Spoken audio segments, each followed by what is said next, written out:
میں کچھ ناگزیر مجبوریوں کی وجہ سے ایک ایسے دور سے گزرا کہ قرآن کو شدید مصروفیات کی وجہ سے بالکل وقت نہ دے سکا۔ مجھے بہت دکھ اور افسوس تھا، لیکن اپنے آپ کو یہ دلاسا دے کر مطمئن کرتا کہ مصروفیات اور مشکلات ختم ہوتے ہی قرآن سے ناطہ جوڑ لوں گا۔ وقت یوں ہی مصروفیات کی نظر ہوتا گیا کہ ایک دن اچانک سورہ مزمل کی یہ آیت کسی اخبار میں سامنے آ گئی۔ ترجمہ: اللہ ہی دن اور رات کا حساب رکھتا ہے، اسے معلوم ہے کہ تم اوقات کا ٹھیک سے شمار نہیں رکھ سکتے، اس لیے اس نے تم پر مہربانی فرمائی، بس جتنا قرآن تم آسانی سے پڑھ سکتے ہو پڑھو۔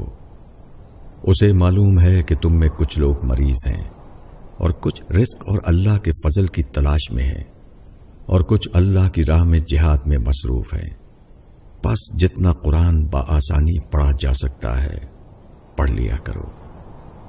کس قدر پیار بھری ندا ہے میرے اللہ کی طرف سے کہ اے میرے بندے، تجھے بیماری، روزی کی طلب، حتیٰ کہ میری راہ میں جہاد کرنا بھی قرآن پڑھنے سے نہ روکے۔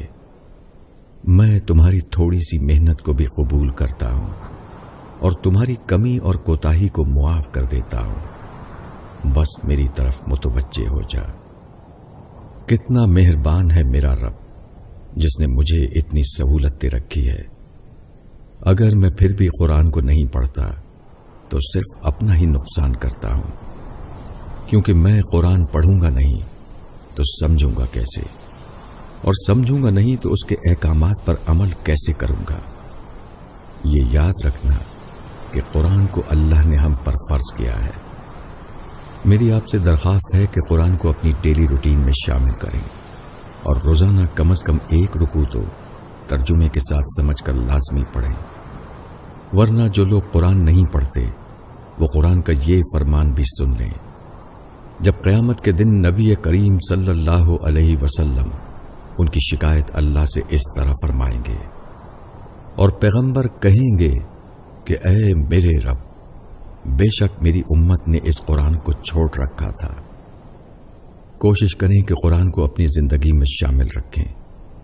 اگر کبھی زندگی میں مجبور و مصروف ہو گئے تو اس آیت کو نہ بھولنا، بس جتنا آسانی سے ہو سکے اتنا قرآن پڑھ لیا کرو۔